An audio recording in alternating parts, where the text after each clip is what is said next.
నవనిర్మాణ సేన వ్యవస్థాపక అధ్యక్షుడు తాళ్ళూరి రాము నవనిర్మాణ సేన పార్టీ పెట్టి దాదాపు ఇప్పటికి 5 సంవత్సరాలు అయినా గతంలో ఏదైతే నవనిర్మాణ సేన పార్టీ పెట్టిన తర్వాత కరోనా టైంలో వేలాది మందికి అన్నదానం చేసి ఎన్నో సేవా కార్యక్రమాలు చేసిన తాళ్ళూరి రాము అదే కొన్ని అనివార్య కారణాల వల్ల ఆ నవనిర్మాణ సేన పార్టీ నుంచి కూడా వ్యవస్థాపక అధ్యక్షుడి కూడా కొంతమంది ఏదైతే వ్యక్తుల్ని నమ్మి వైసీపీ పార్టీలోకి వెళ్ళి దాదాపు 8 నెలలు అయిన తర్వాత ఆ వైసీపీ పార్టీలు కూడా ప్రధాన రోలు పాటిస్తున్న రాము ఈరోజు ఏదైతే మాజీ మంత్రి నారాయణ సమక్షంలో టీడీపీలో చేరారు.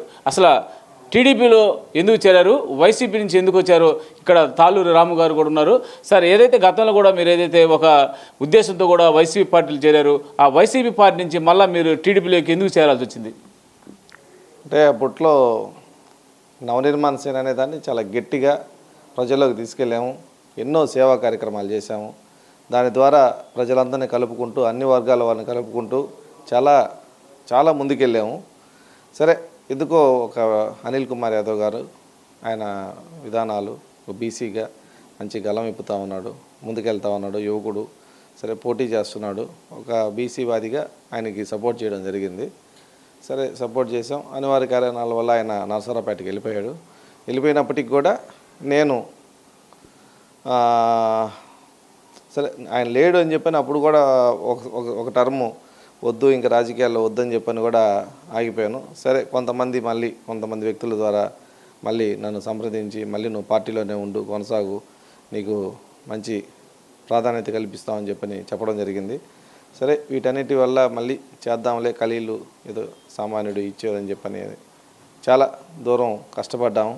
ఇప్పుడు దాకా మొన్నటిదాకా కూడా వైసీపీకి ఎంతో సేవలు అందించాను. నాకు కూడా ఇటీవల కాలంలో కూడా ఒక పదవి రావడం జరిగింది. సరే, ఏదో కొన్ని మనస్పర్ధలు, బాధ కలిగింది, వచ్చేసాను. ఈరోజు నేను ఎవరిని నిందించాలనుకోవట్లేదు, ఎవరి మీద విమర్శించాలనుకోవట్లేదు. నా అదృష్టం బాగలేదు.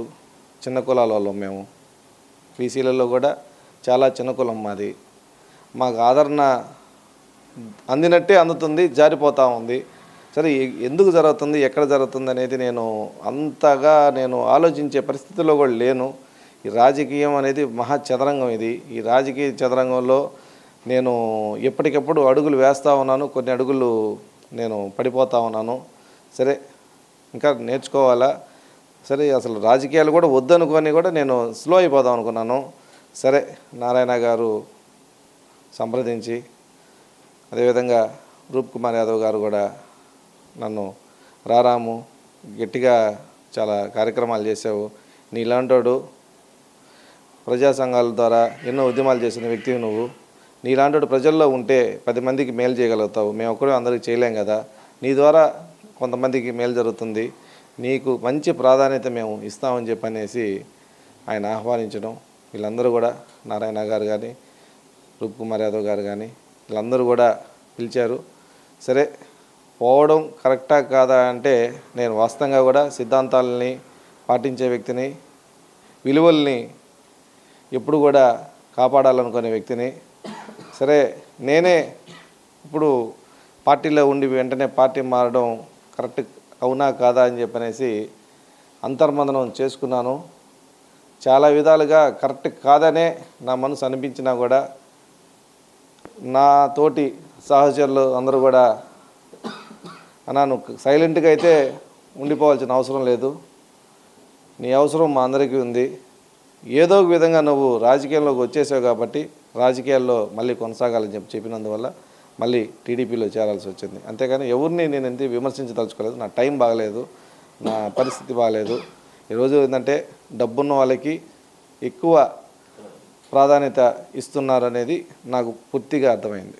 అంటే ఎన్నికలు 10 రోజులు ఉన్న టైంలో కూడా ఈరోజు వైసీపీ పార్టీ నుంచి టీడీపీ రావడంలో కొంతమంది ఏదైతే రాము డబ్బులు కమ్ముడు పోయాడు అంటే రాము డబ్బులు కమ్ముడు పోయాడు అనే విధంగా కూడా కొంతమంది కూడా మాట్లాడుతుంది. దీని మీద సమాజం రాము డబ్బులు కమ్ముడు పోతాడా లేదా అనేది ప్రతి ఒక్కరికి తెలుసు. రాము డబ్బు మనిషే, డబ్బు ఖర్చు పెట్టే వ్యక్తే అనేది అందరికీ తెలుసు. నేను పార్టీలో చేరినప్పటి నుంచి కూడా నా సొంత డబ్బులు ఖర్చు పెడతానే వచ్చాను. ఎక్కడ కూడా ఏ రోజు కూడా ₹1 కూడా నేను ఆశించలేదు. ఈరోజు కూడా నేను ఎప్పుడు కూడా నా వ్యక్తిగత స్వార్థం చూసుకునేవాడిని కాదు. పార్టీలో చేరేటప్పుడు కూడా నాకు ప్రాధాన్యత ఇస్తూ నాతో ఉండే కొంతమందికి రేపు ప్రభుత్వం వస్తే వాళ్ళకి మంచి స్థాయిలో ఏదన్నా పార్టీ పదవుల్లో కానీ ఏదో ఒకటి అవకాశం కల్పించాలని చెప్పని అడగడం జరిగింది. అదేవిధంగా ఈరోజు పార్టీలో డబ్బులు తీసుకున్నాను అని ఎవరైనా అన్నవాళ్ళు కానీ నిరూపిస్తే నేను పూర్తిగా రాజకీయాలకు దూరం అయ్యేదానికి సిద్ధంగా ఉన్నాను. గత పార్టీలో వాళ్ళైనా ₹1 ఇచ్చినట్టు కానీ ఇప్పటి పార్టీ వాళ్ళ దగ్గర తీసుకున్నట్టు కానీ నిరూపిస్తే నేను దేనికైనా సిద్ధం. డబ్బుతో నన్ను కొనలేరు. నేను మొదటి నుంచి కూడా నేను చేసిన సేవా కార్యక్రమాలన్నీ కూడా నా సొంత డబ్బులతోనే నా సొంత సంపాదనలో నుంచి నేను రూపాయి ఖర్చు పెట్టడం జరిగింది. శక్తికి మించి చాలా చిన్నవాడినైనా కూడా ఎంతో చేశాను నేను. అది నాకు తెలుసు, నాతో సహచరులకు తెలుసు, నా మిత్రులకి, నా కుటుంబ సభ్యులకి అందరికీ తెలుసు. దీనివల్ల మాట్లాడే వాళ్ళకి తెలుస్తుంది బాధ. అంటే ఏదైతే పార్టీలు మారినప్పుడు అయితే ఏదో పెద్ద రెడ్డిగస్ కానీ కమ్మస్ కానీ ఎవరైనా చేరినప్పుడు కూడా ఇలాంటి ఆరోపణలు ఒక బీసీకి సంబంధించిన తక్కువ కులం అని చెప్పి ఏదైతే వీళ్ళు కేవలం డబ్బులు కమ్ముడుపోతారు అంటే చిన్న వాళ్ళ మీద ఇలాంటి ఆరోపణలు చేయటం. అదే పెద్దోళ్ళు ఏదైనా చేసినప్పుడు అలాంటి వాళ్ళ మీద ఇలాంటి ఆరోపణలు. దీని మీద అంటే మనం చిన్న కులము ఏదన్నా చెల్లుబాటు అవుద్దనే ఉద్దేశంతోనే చేశారంటారా? అది ఎందుకు వచ్చిందని నాకైతే నా దాకా రాలా. ఇది నేను రాము అంటే జనాలకి కామన్గా అందరికీ తెలుసు. ఎవరైతే నా గురించి రాము డబ్బులకి అమ్ముడు పోతాడు అనేది ఎవరు అనుకోరు. ఏదైనా కావాలని